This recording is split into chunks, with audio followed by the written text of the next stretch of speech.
sekarang ini yang paling bahaya. Semua pakai uang. Akan tiba satu keadaan di mana peradaban ukurannya materi. Masalah pun materi. Ya, coba nih yang terjadi di Palestina, di mana-mana Timur Tengah. Materi nggak jauh dari oil and gas. Minyak dan gas. Itu yang sekarang rame-rame, kan materi dunia, kedudukan. Sudah dapat kedudukan, cari apa? Cari materi juga. Cari tambang, cari emas, cari nikel, cari batu bara, cari macam-macam materi dunia. Ya, saya nggak tahu kalau di sini ya, nggak tahu saya. Cuma kondisinya ya akan tiba begini. Mau sekolah harus punya uang. Uangnya pun bukan standar uang harus ada, bukan. Tapi diukur dengan materi, nggak bisa bayar, nggak usah sekolah. Tiba itu akan tiba waktunya. Ya, semua pakai uang. Kedudukan pakai uang. Akan tiba masanya. Nah, kalau semua diukur sudah menggunakan materi, maka dunia lawannya akhirat. Akhirat pasti menurun. Orang tuh kalau sudah sibuk dengan dunia, jangan harap akhiratnya akan naik. Pasti turun. Karena itu lawan. Ya, akhirat tuh lawan dunia. Lawan tuh maksudnya begini, kalau yang dunianya diarahkan tuh akhirat, bagus. Tapi kalau difokuskan dunia, ini pasti tinggal. Ya, jadi konsep lawan tuh bukan berarti dipertentangkan, bukan. Maksudnya, hidup di dunia ini perangkatnya dibawa memenuhi kebutuhan akhirat. Bukan meninggalkan profesi yang baiknya. Anda tetap jadi direktur. Jangan resign. Saya mau jadi pengurus masjid aja. Jangan. Itu ceramah yang salah. Tetap jadi direktur, cuman sholat tetap dijaga. Manajer tetap hafal Quran. Dokter tetap puasa sunnah. Jadi profesinya mengantarkan pada kebutuhan akhirat. Yang salah itu direktur proyek dunia dikejar, sholat tinggal, ya, Quran nggak pernah baca, larut tadi situ dikuasai oleh dunia. Ukuran akhirat sudah nggak ada. Kalau ukuran akhirat sudah nggak ada, kontrol akidahnya hilang. Kalau sudah hilang, sifat ihsannya melemah. Ihsan itu merasa diawasi Allah. Anta'budallaha ka'annaka tarahu. Sudah pekerjaan nggak jadi ibadah, sudah merasa nggak dilihat Allah, bahaya. Konsep dasar umat Islam, ibadah itu bukan cuma sholat. Implementasinya pada muamalah. Ibadah turunannya muamalah. Sholat, ibadah, muamalahnya tanha anil fahsyai wal mungkar. Jadi jangan berbuat fahsya, jangan berbuat mungkar. Masih ibadah dua-duanya. Ya, dua-duanya masih ibadah. Hablum minallah, hablum minan nas. Nah, jangan dibedakan. Ritualnya ada pahala, sosialnya ada pahala. Jadi kalau orang sholatnya benar, tangannya nggak akan maksiat. Kan malu, Pak, tangan dipakai sholat terus dipakai maksiat, apa nggak malu sama Allah? Maaf ya, jangan bapak lah gitu, saya ke kamera aja nih. Hei Anda yang baru korupsi itu, apa nggak malu tangan dipakai korupsi terus dipakai sholat? Allahu Akbar. Ini tangan baru nyogok, terus Allahu Akbar, apa nggak malu di bawah tangan hasil nyogok? Penanya pakai apa tuh? Tuh baru ngetik yang jelek tuh. Ini begini, ini begitu. Tangannya baru dipakai untuk mencela orang. Terus mengatakan Quran, sunnah, lalu mengatakan Allahu Akbar takbir dengan tangan yang baru dipakai maksiat. Apa nggak malu? Coba antum tuh yang rekam tuh handphonenya tuh. Coba. Ada gambar apa di situ? Apa nggak malu handphonenya dimasukkan ke saku di bawah sholat dan di situ ada gambar-gambar yang tak pantas? Nah sekarang jangankan luarnya, ini tangan produk diri kita yang ada maksudnya pada diri kita, yang diciptakan Allah, tolong ya syarahnya dilengkapi. Yang diciptakan Allah, yang harus dipakai baik, dipakai maksiat, setelah itu dipakai sholat, apa nggak malu? Ini lisan yang dipakai zikir, astagfirullah, subhanallah, Allahu Akbar, lalu digunakan mencela. Setelah itu kita katakan Allahu Akbar, apa nggak malu? Coba dilihat. Nah, itu seharusnya konsep pertama standar kegiatan kita ibadah, minum ibadah.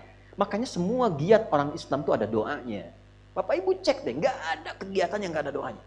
Cuma di Islam. Ini menunjukkan agama ini bukan buatan manusia. Kalau bukan ketetapan Allah, nggak mungkin ada pekerjaan kecil apapun ada doa. Dan doanya beda-beda. Mana ada manusia yang bisa mengarang sesuatu, ya? Satu bacaan yang mengiringi semua kegiatan dan beda-beda. Manusia mana bisa begitu? Gak ada yang bisa. Tadi masuk masjid ada doanya nggak? Masuk dengan keluar sama nggak? Beda. Bangun tidur dengan akan tidur sama nggak? Beda. Dari mana bisa muncul seperti itu? Nah, doa itu menjadikan kegiatan otomatis sebagai ibadah. Kalau tak hafal doa, ucapkan bismillah. Ini supaya jelas ya, supaya jelas nih, saya contohkan. Ini saya mau minum. Khudh biyaminika ma yali. Ambil dengan tanganmu yang paling dekat denganmu. Antum kan jauh, jangan diambil. Dekat ke saya nih. Ini punya siapa? Belum tentu. Kalau belum diminum, belum tentu punya saya. Yang sudah masuk ke tenggorokan rezeki saya. Kalaupun disiapkan tidak saya minum, bukan punya saya. Jelas? Belum tentu punya DKM, jamaah langsung pengen ngambil bisa. Ya, kalau diridhakan. Nah, lihat sini. Ini saya mau minum. Minum ini kegiatan biasa, menghilangkan haus. Tapi ketika saya minum, menyebut nama Allah dengan niat ibadah. Misal, tak tahu doa, saya ucapkan Bismillahirrahmanirrahim. Minum. Alhamdulillahirrabbilalamin.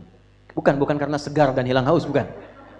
Begitu diletakkan, dituliskan pahala. Jadi ibadah. Minumnya menghilangkan haus, kalimat tadi menjadikan ibadah, ditulis bekal akhirat 10 kebaikan. Kalau ikhlas. Makanya ukuran ibadah tuh enak, ikhlas. Bukan hasil. Ya, tapi kalau tadi niatnya pengen ria, pengen begini, nggak ada ibadahnya, abtar, terputus. Nah, sekarang saya mau tanya, kita hidup puluhan tahun sampai sekarang, berapa yang jadi ibadah bakal kita untuk pulang? Kadang-kadang aneh ya, rezeki itu kan nggak tahu diatur. Akhirat kita belum pasti, kembali ke kita ini ikhtiar untuk menjemput takdir Allah. Rezeki sudah diatur. Kenapa Anda, maaf ya, ini gini nih, supaya paham logikanya. Yang punya rezeki siapa? Saya ulang nih, yang punya rezeki siapa? Yakin? Baik. Ini ada tawaran kerja jadi penjaga toko. Saya nggak perlu sebutkan tokonya apalah. Ya, mau Januari, Februari, April, Mei, terserah. Pokoknya toko. Jaga toko, tapi ketentuannya kalau ada waktu sholat nggak boleh sholat. Gaji 1 juta sebulan. Saya tanya, pilih jaga toko apa pilih sholat? Tentu prakteknya demikian. Naikkan lagi deh, antum nih yang kerja di perusahaan. Ada tender nih. Ini kalau 1 juta masih bisa kelihatan, sholat. 100 miliar tendernya.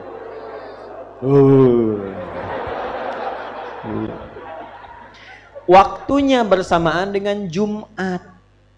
Pilih Jumat atau pilih 100 miliar?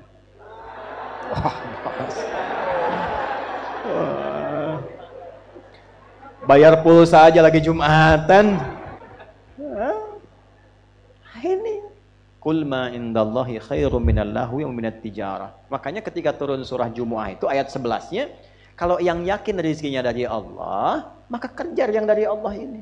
Ini aneh, dia meninggalkan Jumat. Jumat yang suruh Allah, dia yakin rezeki punya Allah, tapi dia meninggalkan perintah Allah. Allah balik nanya, kalau saya wafatkan kamu sebelum dapat itu bagaimana? Kata Allah. Jumat nggak dikerjakan, rezeki nggak didapat. Nah, tapi tidak demikian juga dalam prakteknya. Orang yang terkuasai dunia sampai kena penyakit wahan, ukurannya pokoknya uang, nggak peduli. Pokoknya saya harus dapat, berapapun biayanya. Anak saya mesti masuk kuliah di situ, berapapun biayanya. Saya mesti dapat kedudukan itu, berapapun biayanya. Saya mesti dapat barang itu, berapapun harus dikeluarkan. Di dunia udah nggak peduli bagaimana cara ini wahan. Tapi dia masih sadar, nanti ada siksa kubur. Nanti ada siksa neraka, ada surga. Dia sadar, tapi karena terikat dengan dunia, ujung hidupnya dia nggak siap. Takut meninggal. Ya, akhirnya ya coba-coba aja untuk umrah juga gitu. Cuman hartanya dipakai dari hasil nyogok, hasil korupsi, macam-macam. Jadi begitu ada orang haji mengatakan labbaik Allahumma labbaik, maka dijawab oleh malaikat. Allah sampaikan ke malaikat, la labbaik la sa'daik. Gak ada labbaik tuh, gak ada sa'daik. Labbaik Allahumma labbaik. Datang orang hanya habis nipu orang, habis korupsi. Labbaik, kata malaikat, la labbaik. Gak ada labbaik tuh. Tuh albek tuh kan.